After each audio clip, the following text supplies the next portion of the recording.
Hi everyone! Today we're going to be making 3 ear cuff designs. So what you're going to need is some wire, of course. You can get some beads if you don't already have some, as well as some charms. And for the tools, you're going to need some pliers. Here are the 3 designs that we'll be doing. This is the first one. This is the second one that I'm going to add the little charm to. And then this one is really simple, so if you have no beads, you can just skip to that one.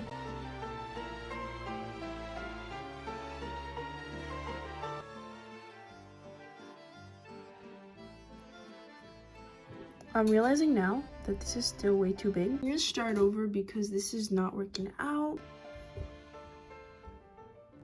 Another fail because this is not long enough.